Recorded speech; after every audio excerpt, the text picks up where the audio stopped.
কথা ওই গ্রাম্য ডাক্তারের কাছে গেলাম, বাহির করতে পারে নাই। ফেনী শহরে গিয়া 700 টাকা ভিজিট দিয়া আরো 500 টাকা ডাক্তারকে দিয়ে কাটাটা বের করা লাগছে রে বাবা। যতক্ষণ কাটাই গলার ভিতরে ছিল, আল্লাহর কসম করে বলতেছি আমার কাছে এমন পেরেশানি লাগছে, শরীর দিয়ে শুধু ঘাম বের হইছে রে বাবারা।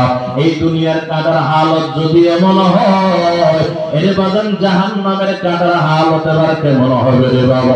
ওই দিন বলবে, ও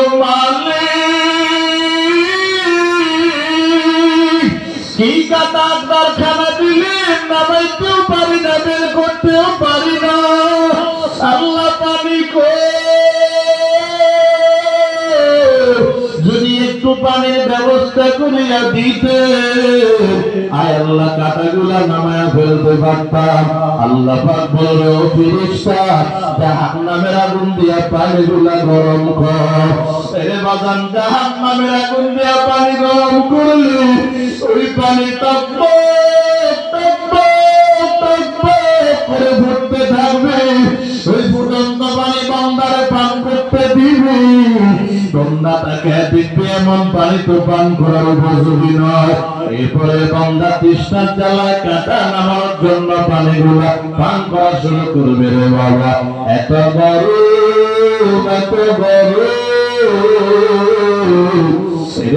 খেয়াল করেন, ঠোঁটের সাথে লাগলে ঠোঁট পুরে ভস্য হয়ে যাবে, জিহ্বার সাথে লাগলে জিহ্বা পুরে ভস্য হয়ে যাবে।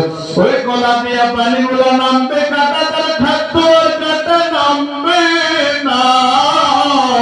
ওই পানিগুলা পেটের ভিতরে যাওয়ার পরে পেটের ভিতরে যত নাড়ি বুড়ি থাকবে সবগুলাকে জ্বালাইয়া পোড়াইয়া পচাইয়া গলাইয়া একসাথে পায়খানার রাস্তা দিয়ে বের করে ফেলবে। উত্তর হাওলার যুবক, ও আমার মুরব্বী বাবারা, ও পর্দার মা বোনেরা, এই দুনিয়ার আগুনটা আজকে জ্বালাইয়া 1 মিনিট হাতটা রাখবেন, চেষ্টা করবেন 1 মিনিট রাখার জন্য আগুনের উপরে হাতটা। যদি বলেন না ভাইজান পারি না, নিশ্চিত হয়ে যান জাহান্নামের আগুন সহ্য করতে পারবেন না। এই জন্য আর গুনাহ করব না, 24টা ঘন্টার 2 ভাগে ভাগ করব। 1 ভাগে 23 ঘন্টা, আর 1 ভাগে মাত্র 1 ঘন্টা।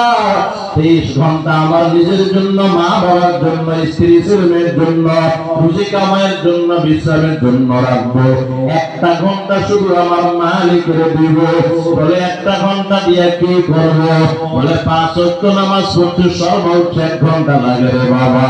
এই 1টা ঘন্টা দিয়ে আমার মালিকের জন্য আজকে থেকে নামাজটা পড়বো আর বাদ দিব।